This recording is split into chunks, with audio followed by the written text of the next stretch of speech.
growth mindset is knowing that whatever state or position we're in today, we can grow from this. This is not the only place. This is not the only way. We may have to be creative. We may have to pivot, flex, and give here and there, but we can continue to grow and evolve. So the growth mindset is very critical to make sure that your organization understands that. And so when I talked about our president, Steve Phelps, and how he says you need to think about your business differently, that in many ways is instilling a foundation of a growth mindset. We don't want to think about our business the same way we did 5 years ago. We want to think about our business sort of looking 5 years into the future.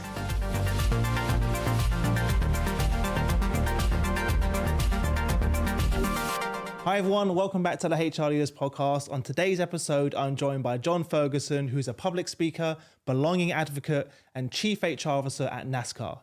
During the episode, John shares how to use the power of yet to encourage a learning and growth mindset, and how to create a growth mindset culture in your organization. As always, before we jump into the video, make sure you hit the subscribe button, turn the notification bell, and follow on your favorite podcast platform. With that being said, let's jump in. Hey, John, welcome to the show. How are you, my friend? I'm doing well, Chris. Thank you so much for having me today. Nice to see you. Where are you joining us from? I am joining you from the sunny state of Florida, Central Florida. And with me being new to the state, guess what, Chris? I've already experienced 2 hurricanes. So I am no longer a newbie to Florida. I have survived 2. Crazy. I learned a lot on the first one. The second time I was much more prepared, but we are doing great. So thank you. Yeah. Is it still sunny this time of year? It is. I mean, I'll tell you, thanks. We're here at the end of November. Yeah. The Thanksgiving Day, shorts and t-shirt. Really? Yes. It doesn't make sense for me being in the UK where it's just hailstones and rain and it's just horrible to be outside. No, I agree. Last winter was our first winter here. It was just off, holiday season, and I'm used to kind of bundling up, wearing jackets. Yeah. And the kids are like, "Can we go swimming today?" And we're like, "No." But then we're like, "Yeah. You actually can." Where did you come from? What part? Where did you move from? So we moved to Florida, my wife and my 2 daughters, from Washington, D.C. From Washington. Oh, that's quite far then. Yes. Yeah. Nice. So how did you end up? Okay, let's start from the beginning. Tell everyone a little bit more about you personally and your journey to where we are now at Nascar. All right. So John Ferguson, originally from Greenville, South Carolina, attended Furman University undergrad. I majored in political science. And then from there, I said, you know what, let's move to the nation's capital. So that's what got me to DC. Okay. I had all aspirations of working in politics and on Capitol Hill.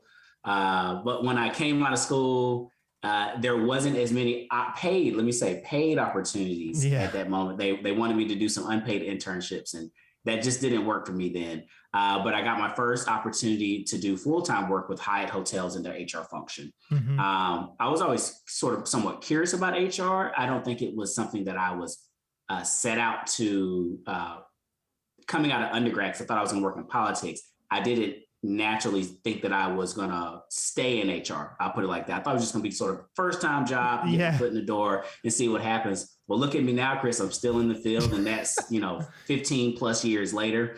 But it's been a good run. So I was with Hyatt Hotels in Washington, D.C. for about 2 years, a little closer to 3. And then I left there and went to Monumental Sports and Entertainment, and was there for just shy of a decade. Oh, wow. That's a long time. Yeah, I was there for quite a while. And then from Monumental Sports, I moved to my current role, which is the chief HR officer for Nascar.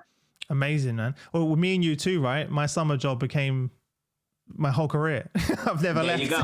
There you go. Look. Never left since. Out of interest, looking back, what was your understanding or thought of HR going into it versus now? What did you think HR was before you walked into the role versus now? I think before I walked into the role, I would say that I probably thought it was just kind of like the hiring of people and probably the firing of people. Yeah. I kind of would have summed it up as such. That's probably what I would say. But now I know it's much more nuanced. It's much more layered. Mm-hmm. But I think the biggest joy that I get out of HR is helping people and helping them navigate their careers and helping them to see talents within themselves that they may not see, but also helping them just reach those career goals that they have.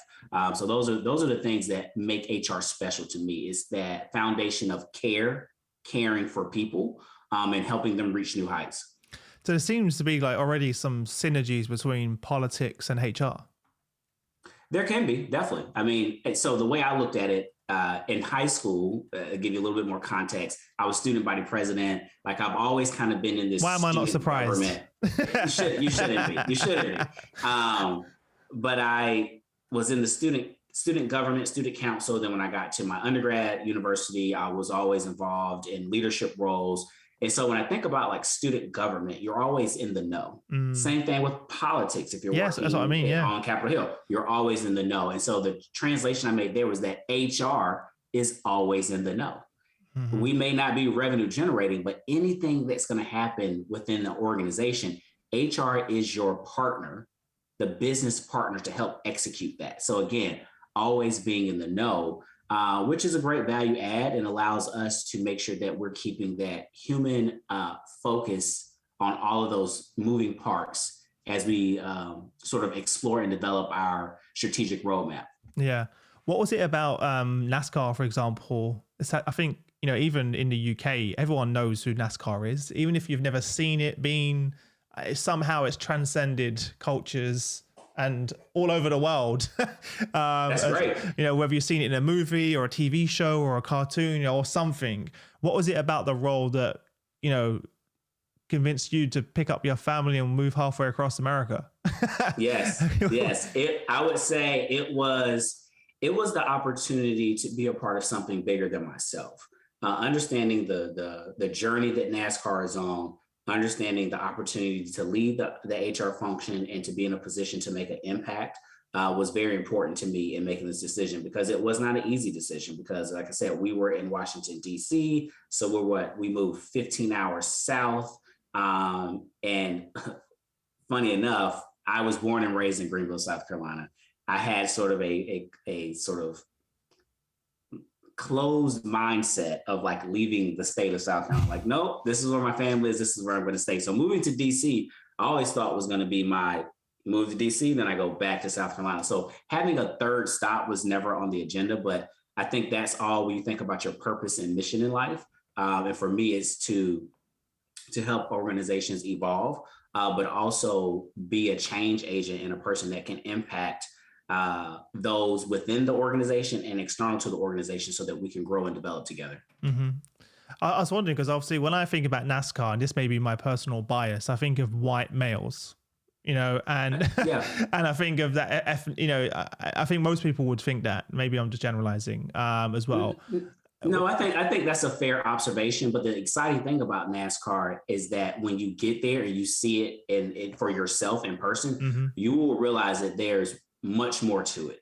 When you think about the complexity of the sport, how there's a driver, but then there's also a pit crew and how that comes together to form a racing team. And then when you think about the fan experience and who you see at these races. So now we're starting to see more and more representation at our NASCAR races. And that's what we're all working towards. We want to make sure that we can grow and develop the sport. But the biggest thing from my perspective is making sure that people have exposure to it. So Chris, you're probably not alone in thinking that NASCAR is white men.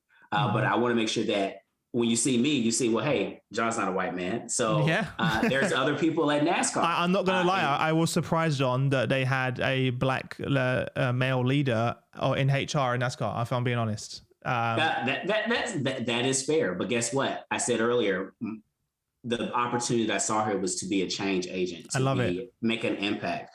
And so, when I think about, it's funny, when I'm out and I'm communicating with people about what I do and things, whenever you say like you work at NASCAR, it's a bit of an attention grabber. It's like, wait, you work at NASCAR? And so when I say that, I realize that just the curiosity that it brings up for people makes them want to know more about NASCAR. And so I'm thankful for the opportunity to share this space and time with you today, because hopefully there's some curiosity that will come out of this from your listeners and people that are viewing us. And they'll say, you know what? I want to check out a NASCAR race. I saw a podcast where their CHRO, this guy named John, was on there, and he was excited about it and told me more about the sport. But when you think about our sport, we're continuing to grow. And I'm excited that you're saying that folks in London and the UK are aware of NASCAR, because that's what we want to be. We want to be a global brand. And I believe that we are. But we also know that we have to continue to elevate the sport. So there's been two things that we really shook up in the past year. We looked at our race schedule and where we're racing and how we're racing. So we took our sort of preseason race, I guess you would call it, was traditionally here in Daytona Beach, but we moved it to Los Angeles, California, and we raced in the LA Coliseum. Oh, nice. The iconic LA Coliseum. So we're bringing NASCAR to a location that traditionally, a location in a venue that you would think, wow, they're doing NASCAR race inside of the LA Coliseum where they hosted the Olympics. Yes. And then this summer, July 23, we will be in Chicago for a street race. A street race? Yes. You talk about that sounds so interesting. Sport. Wow. So that's where we got to get you back in. I didn't even know that was a thing.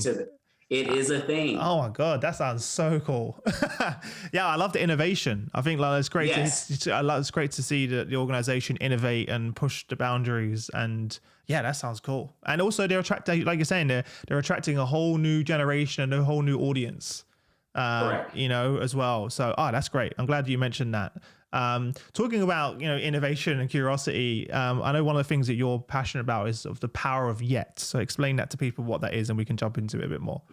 Yeah. So the power of yet is really a sort of a early childhood teaching philosophy. And so I have two daughters, as I referenced earlier, they're 5 and 7. When you think about the power of yet, and when I'm teaching my daughters to how to tie their shoes or to ride their bike, or we're practicing reading, and they get frustrated and they say, I can't do this, Daddy, this is too hard. And that's when you reinforce that or sort of respond to that and say, well, you can't do it yet. Everything we do in life is going to require practice, especially when you're coming up as a child. You're not, because I think our kids believe that Daddy just woke up and he knew how to ride a bike just like that. No, I struggled too. I scraped my knee, all of that stuff. But I really want you to understand you just can't get it yet. And that plants, in many ways, this notion that you can do it. I just need to keep practicing because I can't do it yet. So it's a very powerful way in which you can respond to people who may be going through something challenging or struggling to get something. So if we really focus on the power of yet, we're helping people see where they can elevate, but also where they can control that outcome as well, because practice, repetition helps with all those things. Yeah, I love that so much. And by the way, my daughter's 4. And after I saw you write that down in the notes, I found like a couple of cool like posters you can buy for kids. And that says like, and it says, I can't do this yet. I don't understand this yet. I'm not good at this yet. Yes. This doesn't make sense to me yet. Yes. Correct, I actually bought that for her bedroom. Nice. A little poster to put up there, and it's something I want to continue to reinforce. And it's so important that we create that psychological safety and a culture in our organizations where people can understand that they can, learn on the job, right? They can make mistakes, and that's encouraged in organizations. Yes. You're just not good at it yet, but we're going to keep improving and growing and developing to get there. I think you always want to have a culture where people aren't afraid to try things. Yeah. Because we talked about the word innovation. If we're not trying something different or new, you're not innovating. Mm-hmm. So the status quo really has no place in a competitive business. And I have to give credit to our president, Steve Phelps. He's always reminding us, you need to think about your business differently. Yeah. How can we innovate? What can we change from last year? He said the worst thing you can kind of tell us is, well, this is what we've always done. I don't want to hear that. That's great to hear. How can we innovate? How can we keep things fresh? How can we make things exciting for our employees, but also our fans? Because one of our goals is to make sure that we are developing a culture that is a people-centric company culture. Mm-hmm. And that, again, goes back to this underlying notion of making sure that we show care, because what we use the word psychological safety, and that's really important. And I think mental health is now is much more in the forefront than it was maybe 10 years ago. And I think there's many factors that led to that, but I also think that it was the pandemic that brought that into the forefront better.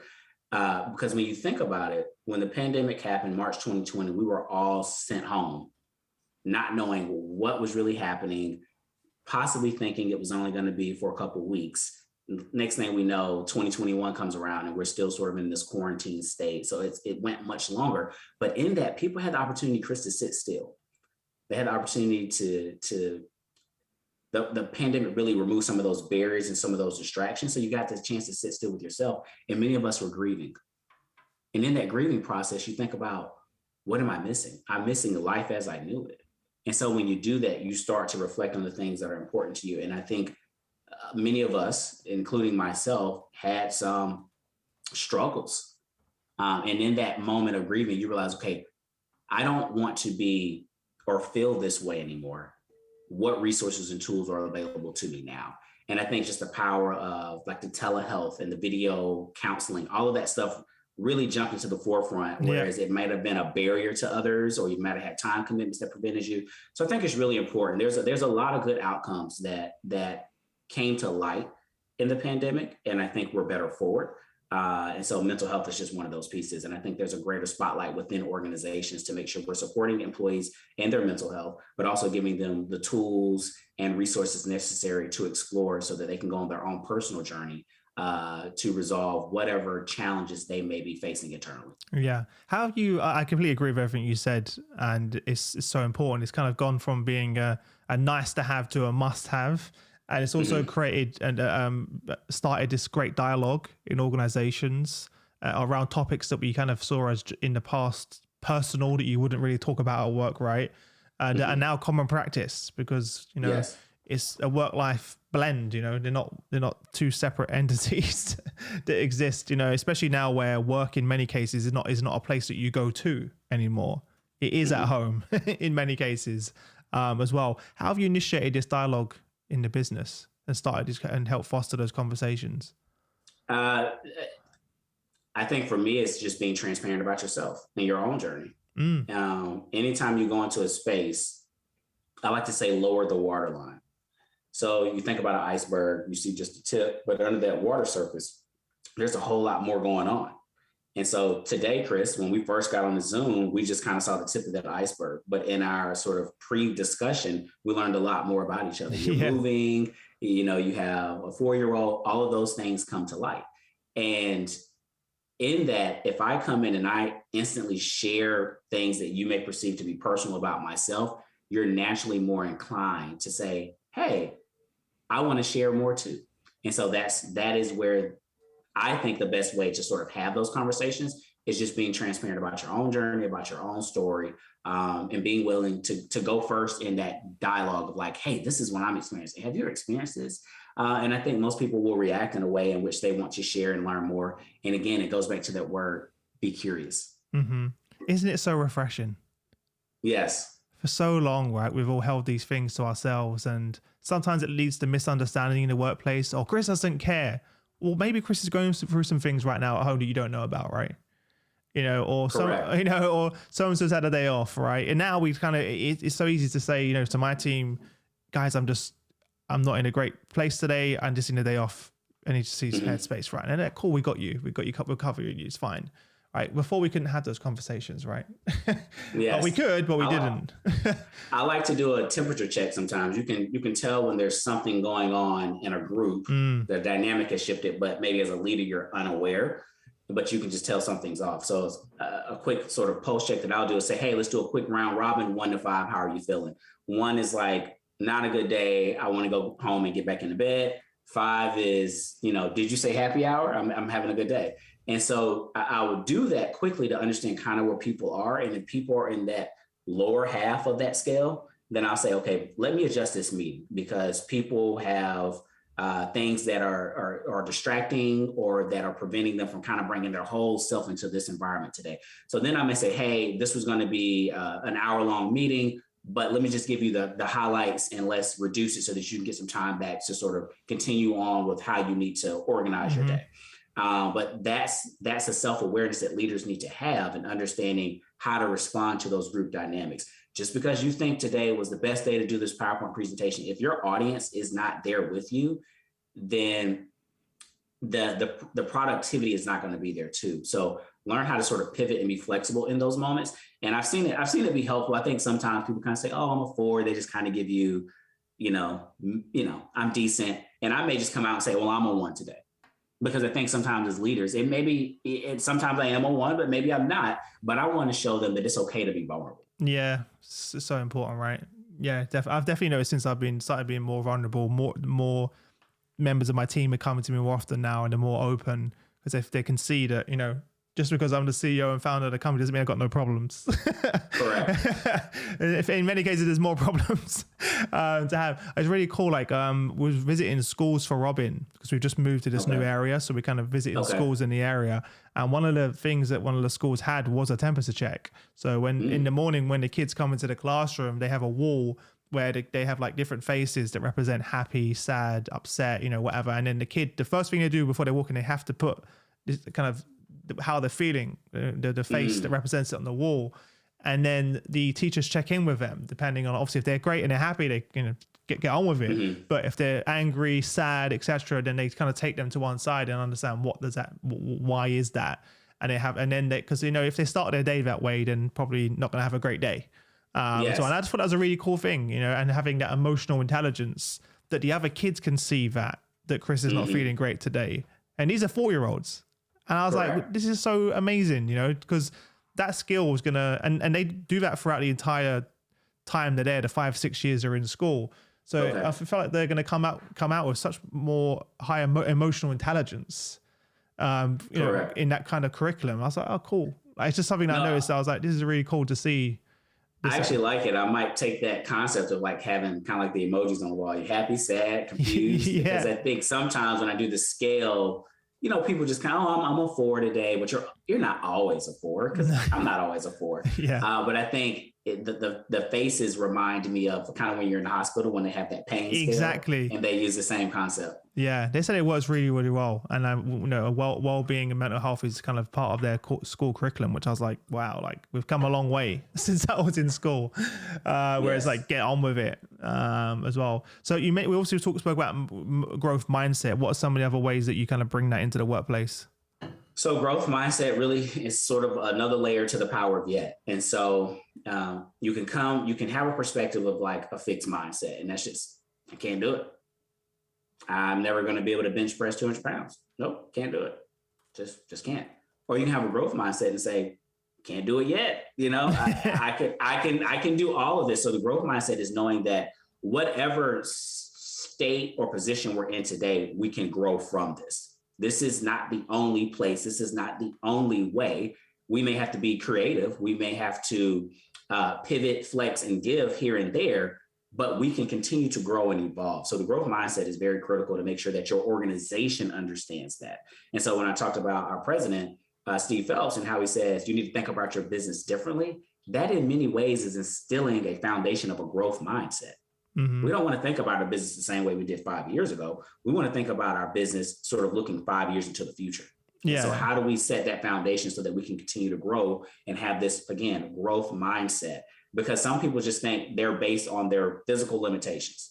And I know that I have seen some people that either I didn't, maybe at first glance, didn't expect for them to do what they did. There's a singer who she has her name is, I'm drawing a blank on her name, but she has this very high pitched voice when you just sort of talk to her, and it sounds like almost like a cartoon character. But when she sings, it's like this rich and heavy and dynamic voice that you would look at her and you would say, there's no way that is her. And in fact, it is. Yeah. It's so interesting that you say that. Like, I can imagine maybe 20 years ago, or if you said that to NASCAR people back then, that you would have a street race in the future, they were like, you're crazy. No way. that is exactly right. That's a great example of that. And we're continuing to look 5 years into the future. How do we evolve from that street race? Yeah. How do we keep the sport interesting? How do we keep fans wanting more? There's nothing worse than being in organizations, and I've been in one of those for a long time, where you ask the question of why do we do it this way? And it's just because that's how we've always done it. And when you push the status quo, they're like, what are you doing? We do it this way. It's so frustrating. One of the reasons why I started my own company, because I was in certain businesses where I felt that frustration of like, wait a minute, I'm only doing this because I want us to grow, be better, serve, create that customer delight. as well. And you got those kind of leaders with that fixed mindset that this is the way we do this. And discouraging employees, and that's why they leave. In many cases, if they feel like they're not contributing or growing and developing, they're going to leave your business no matter what. I'm very cognizant of trying to make sure that people's desire to innovate, change, take a little bit of risk, that we sort of lean into that. I think it's a matter of being mindful of how many times you deliver no's. But being mindful how many times you deliver, let's try it. Let's give it a go. Because I think there's so many lessons in saying, let's try it. Because even if you think like, that's not going to work, they don't have the lived experiences that you have or the career that you've had to know that it may not work. But I think it's also sometimes very valuable to them to see and go through that process. To find out. Understand, oh, it actually didn't work.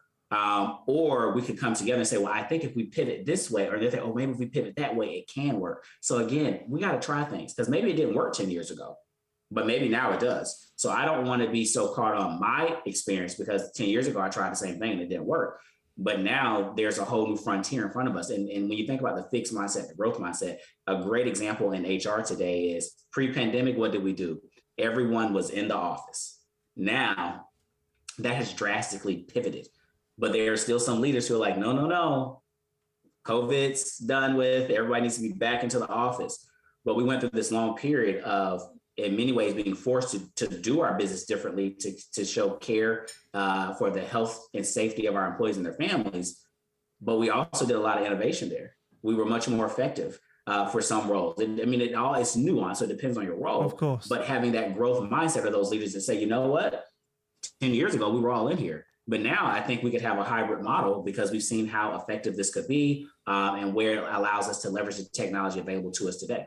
Because again, 10, 15 years ago, we didn't have some of this technology. Like today, Zoom probably was around, but it definitely was not used in the same volume and capacity that it's used today. Yeah.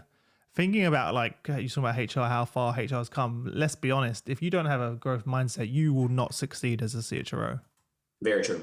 And I think right now you see that even more with the emerging generation of top talent in the workforce. They're very much so, purpose driven, mission driven, and they want to contribute. And that means they're willing to use their voice and they will support and want to push the organization to do more, do better, but also give back, support the community that we're in. So keeping a pulse on your organization is key. And then again, being mindful, where are the moments where I can say, let's try it? Mm-hmm. Yeah. What would you say then? We're talking about growth mindset. What would you say is the biggest challenge you've faced as a CHRO in your career? I would say it's sort of a blend between just being an HR leader and any business leader. The pandemic, just that was a huge moment for any business leader because you woke up one day and everything was changed. And so then you have to figure, okay, how can I provide job security to people? How can I keep this business afloat? How do I keep people safe? How do I keep them healthy? We don't understand how long this is going to last. And then everyone sort of goes to their personal stance. Will I be able to provide for my family? And so those are all tough things that happened in the pandemic. But then we also think about in the United States, we also had a social justice movement that sort of flared up on top of that. And I think all of those things led us to better and better outcomes.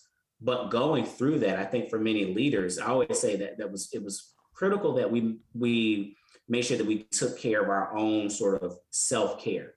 Because I think about what the airlines say. They say, secure your oxygen mask first. And I think throughout the pandemic, social justice movement, many leaders were having to lead out front, deliver messages, consult with people, listen to understand, also figure out how do we want to make an impact? How do we want to be change agents? But they were also experiencing all of that for themselves. Yeah, exactly. They had family members that were sick. They had family members that were dying. They had their own personal thoughts and beliefs around the social justice movement. And so that's tough. And so there was a moment I was like, I have to sort of sit myself down and say, John, how are you feeling? Like my own check-in with myself. Yeah. But that was when I said, I need some help here. And so that's where I started exploring, like, what are some mental health resources? Because this is a lot coming at me right now. Mm-hmm. And you have to recognize that I think a lot of times when you're a leader in an organization, you have to care and you have to care for the people that help you, that support you, that help the organization move. But that's the same role that you probably have as a leader in your household. Mm-hmm. And so those two, you have to figure out a way to keep them in balance, but also make sure that you stay whole in that process. I think everyone listening can relate to what you just said, and it's something that we're not really taught that, are you? At no point are you taught in any leadership training or managerial training of how you deal with that dynamic of dealing with it personally and professionally. And many of us just kind of hold on to that energy until it breaks us, know, and it can result, in my personal situation, it resulted in anxiety attacks, and it resolved in anxiety in general as well, because I wasn't talking about it with anyone. I wasn't sharing how I was feeling. And I was just like, I've just got to take care of everyone else and forget about Chris, which is actually the opposite. I need to take care of Chris so I can take care of everyone else. Correct. Very good. I mean, who knew the airlines had it right the whole time? Secure your oxygen mask first, because you're of no resource if you can't yourself breathe. Yeah, I'm with you. I think a big part of the success of what we've just spoken about is also building relationships. How have you found building relationships? When you first joined Nascar, for example, what was the most effective way that you built relationships in the organization? I would say be intentional. Reach out to people. I think when you join an established organization as NASCAR, and definitely coming from an external place, you have to put yourself out there because there's people that have been working together for years. They kind of have their rhythm. So you got to figure, like, how do I complement that? How do I add value to that in a way that's natural for me? And so one of the techniques that I sort of led with when I joined NASCAR is I had a PowerPoint slide. Essentially, it's get to know me in 1 minute. And on cool. One half of the slide, it's all picture based. And so one half of the slide was like my education and professional life. So where I went to school, where I've worked. And on the other side, it was like personal and family. And so I would have pictures of me, my family, me doing some of my hobbies, TV shows that I like to watch.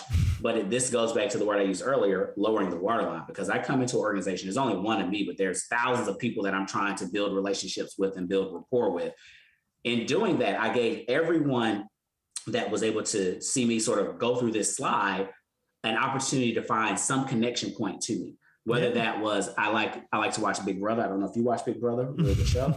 But so I had Big Brother fans that we had our own little side chat, and we actually created like a little group discussion about Big Brother. I told people that I like to cycle. And so they're like, hey, I cycle too. Like, welcome to Florida. Here's some trails that I go on. Or, I said I like to bake. I'm still learning how to bake. But there were people like, I'm a phenomenal baker. Here's a recipe. But it gave those who maybe were introverted or even extroverted an opportunity to say, hey, John, I saw that you did this. I have a shared interest. Let's talk. So it gave us sort of a starting place. Love that. And in that, I was able to sort of build those relationships in a natural way. Yeah, because normally we just go in with, this is me professionally. Mm-hmm. And we forget about all the other stuff that you mentioned, which is like the connective tissue and glue. Right. Yes. How often, I can't even tell you the amount of times that I've been working in the business for years, and then I only find out that someone's interested in cycling, for example, like 3 years in. Like, oh, we had, and you're like, oh my God, I didn't know you loved that. And then you kind of have this conversation. How nice is it off the bat to be able to create something so simple? And it's so easy for everyone listening right now to do as well. I love that. Absolutely love that as well. Listen, before I let you go, I'm going to get into the quick fire round. So I'm going to ask you some questions, but you only have 30 seconds for each question. Okay, I'm ready. Are you ready? Talking of what you just mentioned, what are your hobbies and passions outside the office? Hobbies. So seeing that we just moved, like home DIY is like front and center for me. So, if there's a hole in the wall, I can patch it really good. I'm not good yet, but I'm with you. Look, it's been a lot of trial and error, but I've learned between TikTok and YouTube, I'm getting pretty good at it. Yeah. Love it. And you mentioned cycling as well. Like that's the one? Yes. I do like to cycle. I just bought a Peloton, not just in this year, I bought a Peloton. So that's been good. Now I have slacked off a little bit here, Chris. So I got to get back on it more. I can imagine you being one of those competitive people on Peloton as well, always trying to come first. Or like, oh, yes, definitely. Yeah. If you could click your fingers and change one thing about HR, what would you change? I think to that, I would say make sure that HR always has an oxygen mask. Because I think HR always is giving and absorbing from others. Yeah. And I think we have to make sure that we keep our cup full, because I think you will sometimes see HR professionals, leaders that are just kind of burnt out. Yeah, I see especially it. Coming out of the pandemic. And so if I could change one thing, it's like HR had this cup that was constantly pouring into HR, to keep them full, to keep them energized. Because I think a lot of what we do is handle tough and difficult situations at times, but we're also managing processes and just the human nature that comes with it. So it's always nuanced and it's always dynamic, but I think keeping HR fresh and renewed is important. I love it. How do you think your friends and family would describe what you do for a living? So I asked my girls that the other day, and they said, well, you work at NASCAR. And I said, well, what do I do at NASCAR? Well, you drive the cars. And my youngest goes, and you get money so you can buy us snacks. So that is what my two daughters. She's not wrong. Yeah, she's not wrong. She's not wrong. No. And then my oldest was like, but I think you help people. And I said, that's it. I do help people. Yeah. If you could really narrow it down to one thing, that would be what it is, yes. Right? So it's a good description. What legacy do you want to leave behind for your family? For my family, stability and the spirit of giving back to others. I think a lot of my mission in life is to, if I have it and I can help you and your journey be easier, I'm happy to give it. Mm-hmm. What would you say is the biggest investment you've made in yourself? That was getting my MBA at Howard University in the pandemic. Oh, you did it in the middle of the pandemic? Oh, wow. Okay. Yeah. So I enrolled fall of 2019. Wow. Not realizing that the next semester we would be sent home. But it's so funny how everything aligns. It actually ended up working out in my favor because I was working full-time, going to school full-time. And so that first semester, I was like, I don't know how this is going to work with also being a parent and being a husband. Like my time was split. And so it was funny. The world shut down and we were all at home. So, nice. I went from the previous semester really only seeing my daughters in the morning when I would take them to school, because after work, I go to class. And so it allowed me to work, school, and play from home. And also to allow my daughters to kind of have a front seat to watch me achieve something. So that's cool. It was a special moment. Congratulations. Thank you. Who would you say is the one person that's had the biggest impact on your career? I would say the one person that's had the biggest impact on my career is my wife, Dr. John Ferguson. She has helped me, realize what makes me John. But she's also helped me whenever I found myself in one of those ruts that either come with life or come with work. I get it. She's like, hey, there's other options, or you can consider this, or you can consider that. But she's always just been a big supporter and sort of cheerleader. She's a smart one in our family. As I said, she has a PhD. And so when I was considering going back for my MBA, I was like, I'm not too sure. She's like, you can totally do it. So I was like, you know what, I can. So she's been a big supporter and has made a tremendous impact on me. Yeah. And then last question, what's your parting piece of advice for the HR leaders of tomorrow? They're going to be sitting in your seat one day. I guess I keep coming back to the self-care piece. Breathe. And then I would say, make the difference and impact now, and know that the career growth, promotion, it will come, but focus on the impact and the difference now. Mm-hmm. Yeah. I think sometimes you could think like, well, I have to be in this role to make this change or this impact. Yeah. No, focus on where you are right now. There's a quote by Arthur Ashe that really stands out to me. He says, start where you are, do what you can, and use what you have. I probably paraphrase that a bit, but it's a notion of like, just start. Mm-hmm. Yeah. That's the hardest part mm-hmm. in many ways, is just to start, right? As well. Yes. Well, listen, thanks so much for coming on the show.